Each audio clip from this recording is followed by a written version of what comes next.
Hello, everyone, and welcome back to another Babbling Irons match preview with myself and Sloth today, here to dissect the upcoming Leicester clash in the Premier League after a very extremely humbling win for West Ham away at Arsenal at the weekend. A nice 1-0 victory that, has put a big dent in their title charge, but also a massive positive boost for West Ham and Graham Potter for the remainder of this season.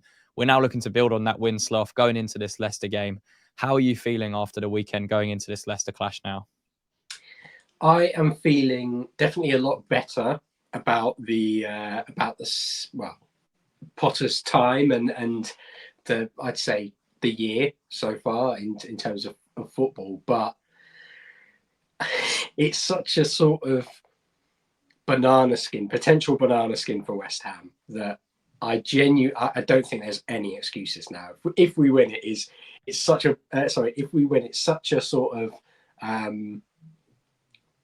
not non-victory, because I don't want to be too disrespectful to Leicester City, but it's almost like it's expected for us to win. Yeah, and I think if we get anything other than a victory, it's going to be like people are really going to pile on. But yes, I think it's very positive at the moment, but if Thursday goes bad, I think people will go right back to square one. Yeah, no, I completely agree. This perfect, probably one of the most perfect games, maybe other than Southampton, to pick if you're Graham Potter, to build on that win against Arsenal. And yeah, Leicester, they've been in really poor form. Obviously, they brought in Ruud van Nistelrooy I think it was the game before they played West Ham in the reverse fixture. And obviously we know how that went. Leicester beat us 3-1 in a really strange game and frustrating game under Julian Lopetegui. But we've now moved on since then. Ruud van Nistelrooy is still at the club at Leicester, despite, a really poor record so far. So let's look at the tail of the tapes between the two sides so far this season. West Ham on 30 points, Leicester on 17. We've scored 30, Leicester have scored 25, so not too dissimilar in front of goal. However, both defences have been absolutely shocking, and Leicester's worse than West Ham, with 59 goals conceded to our 47. And the position we find ourselves in is 16th, and Leicester find themselves currently in a 19th position. When we compare that to the expected stats as well, West Ham 26.37, so we've got slightly more points than expected. Leicester 19.50. Expected goals scored for West Ham of 36.09 to Leicester's 28.85. Expected goals conceded are pretty similar as well. 52.08 for West Ham, 58.55 for Leicester. And the expected position, West Ham are actually one position lower and Leicester are one position higher than where they actually are in the Premier League so far. So, to be honest, both teams have been pretty appalling so far this season. Sloth. West Ham are hoping to kind of change that, and Leicester are definitely trying to change that because they've got a very big relegation battle on their hands now. Can you see them avoiding the drop, or do you think their fate's sealed already? I think, unfortunately, their fate looks like it's sealed already. It's not a case of the players necessarily downing tools. I don't think that they look like they've given up. So I don't want to write them off in terms of results-wise, but I do think that they've got such a mountain to climb, and the games don't get any easier for them, and I can't see them getting the points needed. Like, there's already a big gap between them and getting out the relegation zone. I can't see them surmounting that, making up those points. And I think it must be incredibly frustrating to be a Leicester City fan. And I know that they have made it very vocal about how they feel about the running of the football club at the moment. But I also kind of think that if you come up into the Premier League and you don't immediately set out a plan and recruit for that plan, then you're always going to be doomed to go back down. And unfortunately, I think they've been a victim of that. Yeah, no, I do agree. And let's take a look at how Leicester's season has gone so far in a little bit more detail. As I said, they've conceded 25 goals. They've scored 25 goals, sorry, which is the third worst offensive record in the Premier League so far this season. They also have the worst expected offensive record in the Premier League with 28.85 expected goals scored. They have the second weakest defensive record in the Premier League with 59 goals conceded, only worse to Southampton. They rank 18th for expected points with 19.50. They're averaging less than a goal a game with an XG of 1.1. They're averaging 2.27 goals conceded per game with an expected goals against of 2.19. And yeah, they average around 45 to 46% possession in the Premier League so far this season. So pretty damning stuff, Sloth. As we said, if you're a Leicester fan watching this, you're probably fearing the worst at this point. I think they're 5 points behind Wolves as of recording this, which would be 17th. And then there's a big gap between us and them because we're now 13 points ahead of Leicester.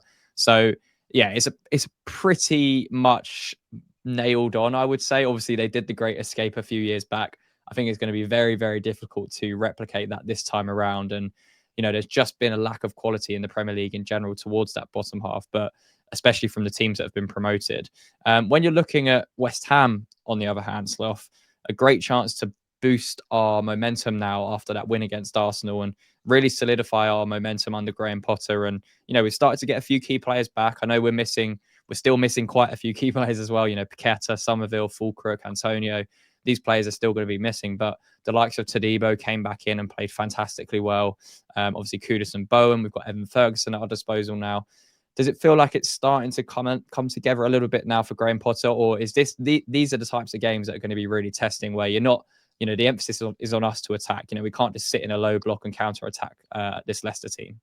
I mean, I don't know. I think sitting in the low block and counter-attacking is how Leicester won the title. And I think I had a discussion with one of my friends about this, and as much as people might disagree with this, I think they won the title because every single team that year, especially the big dogs, looked at them and said, they're not good enough to beat us. We're going to play our way and we're going to implement our style, while Leicester, we can beat their low block. We won't get caught out by their counter-attack. And Leicester just went, come on then. And with the brilliance of Mahrez and Vardy, people just didn't expect it. And I think they mastered a lot of the ego in the league that year from a managerial perspective.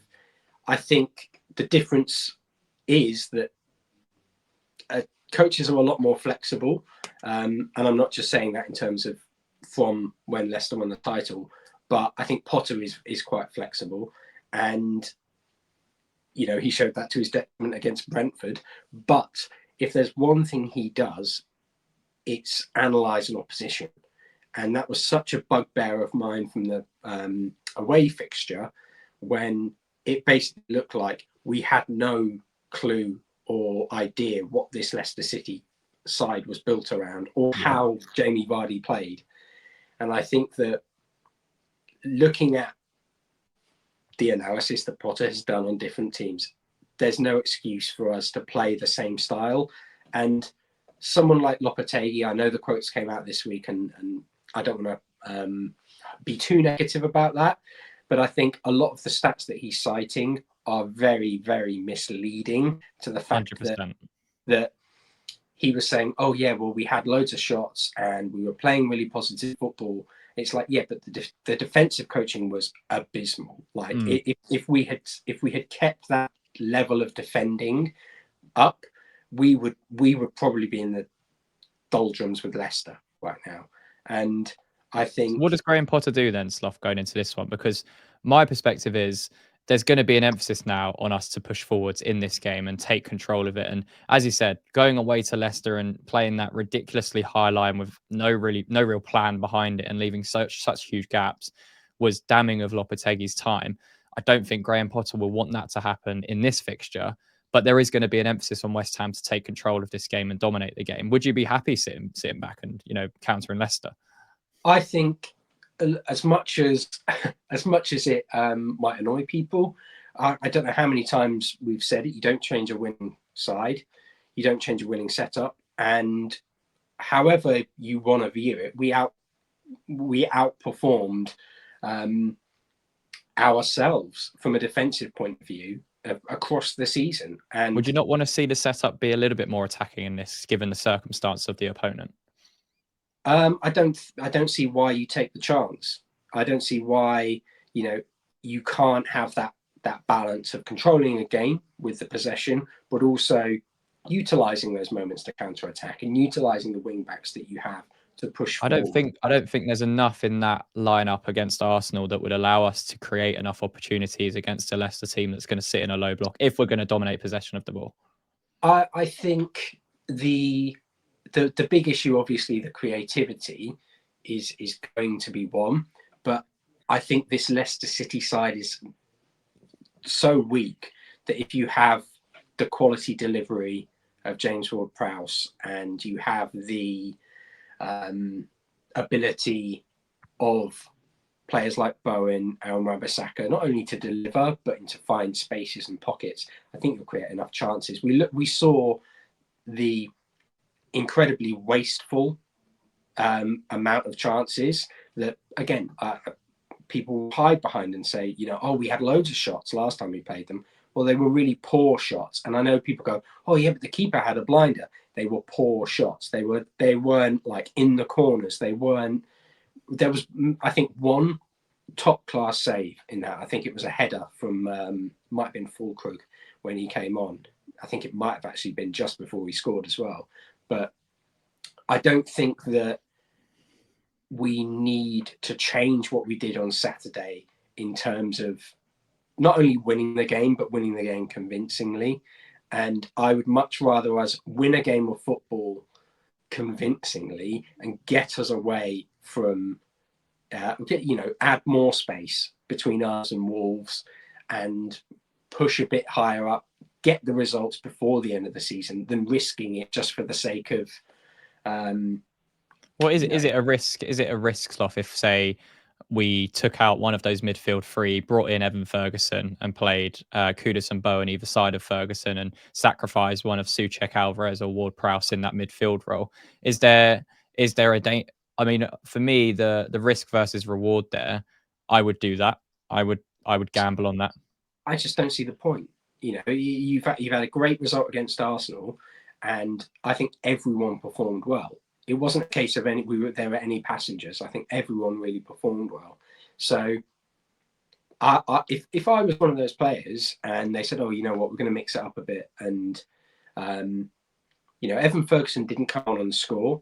So I'm not trying to disrespect, I'm not trying to say he's not in his place, but I would be annoyed if I was, say, Thomas Souček and then Potter said, actually, I'm going to go with a change from the weekend. Well, we won at the weekend, so I'm not starting because. Oh, I agree. I think changing a winning team can be dangerous, and especially because we just beat one of the league's title contenders.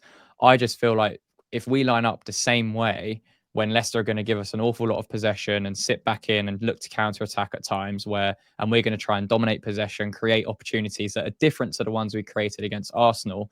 Can we do it with that same 11, or would I rather us sacrifice one of those midfielders for a striker like Evan Ferguson?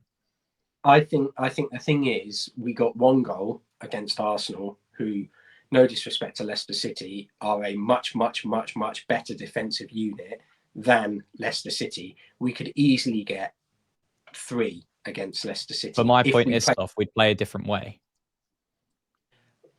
I would say, why risk it?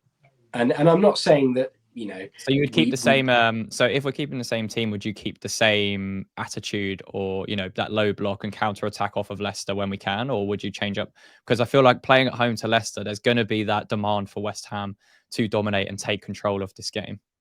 I expect us to have more control naturally, and I expect us to have a lot more possession,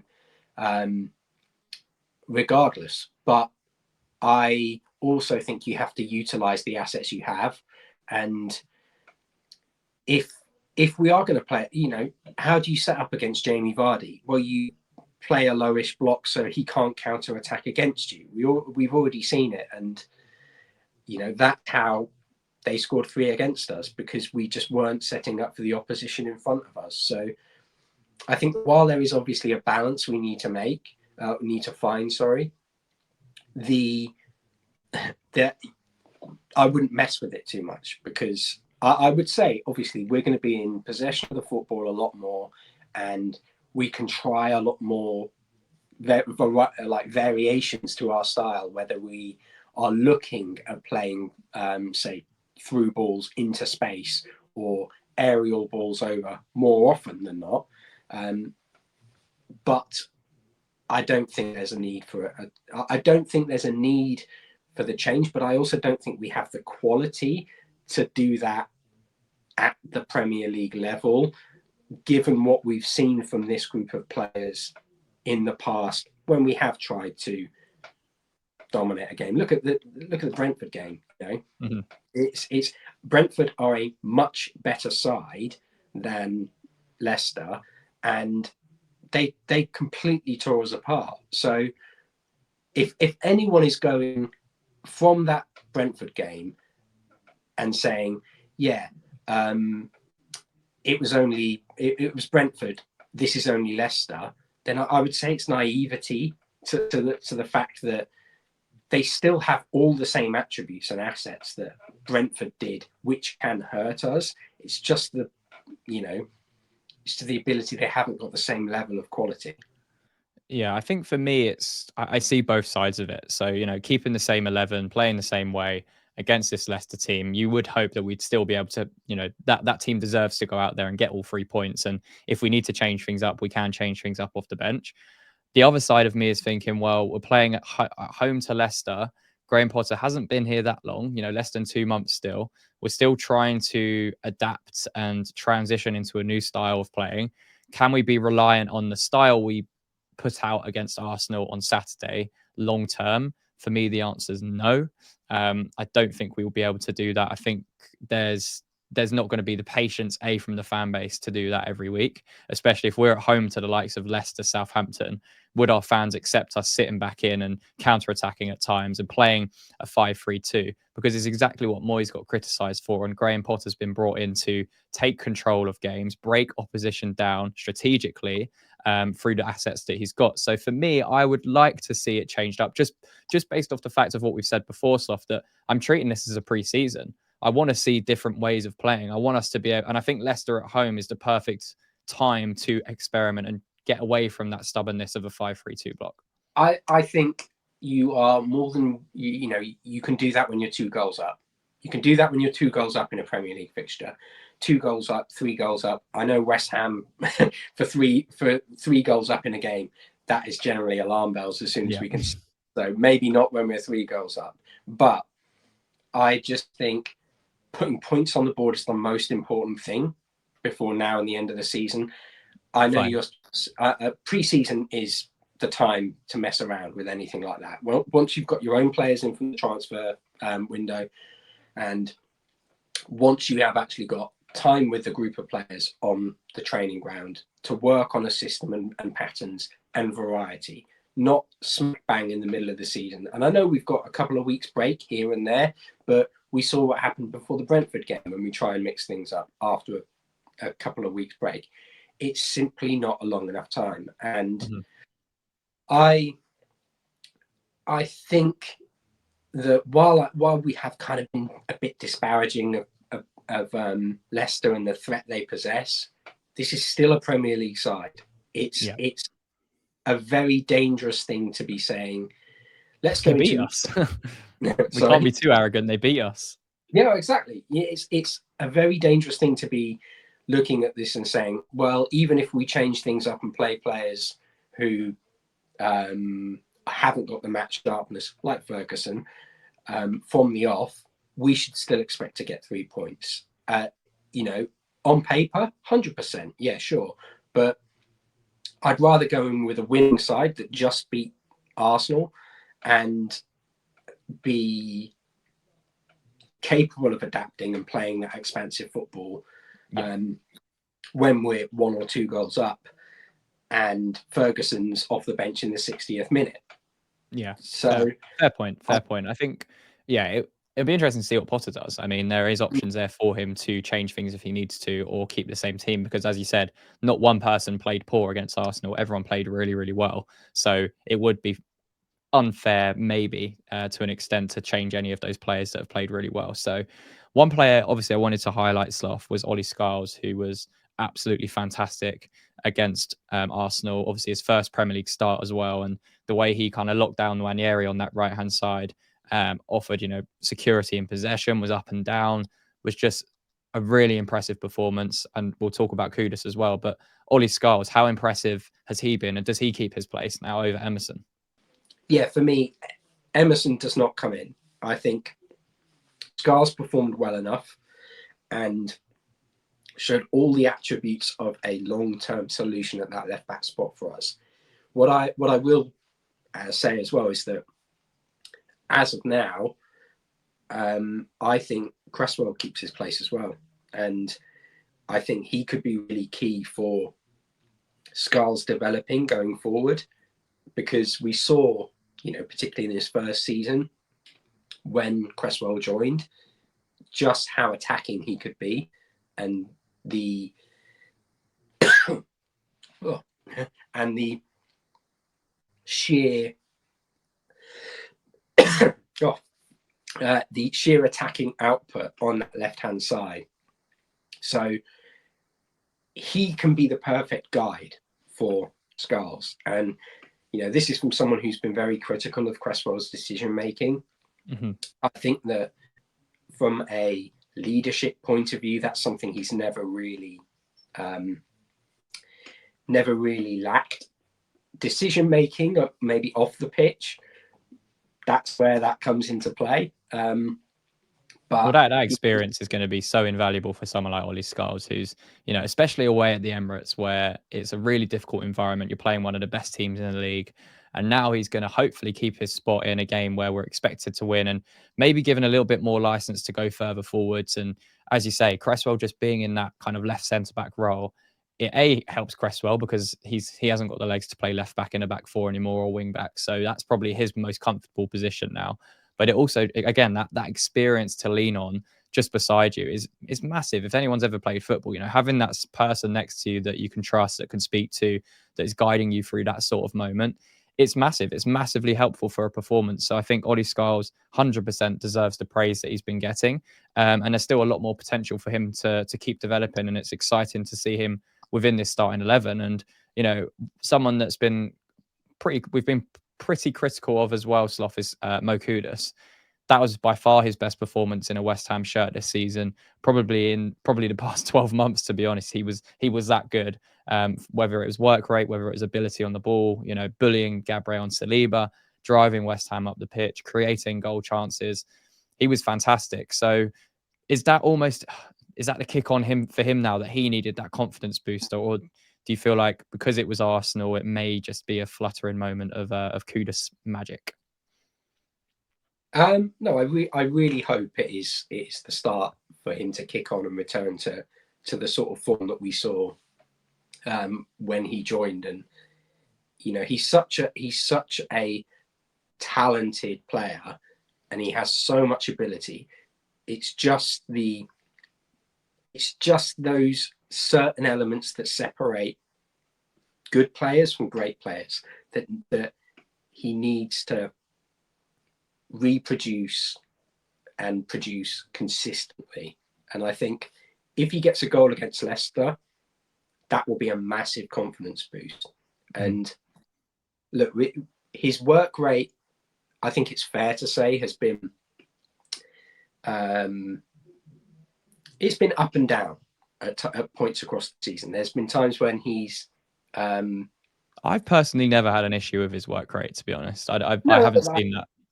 It's not been a case of he started games or for the full 90.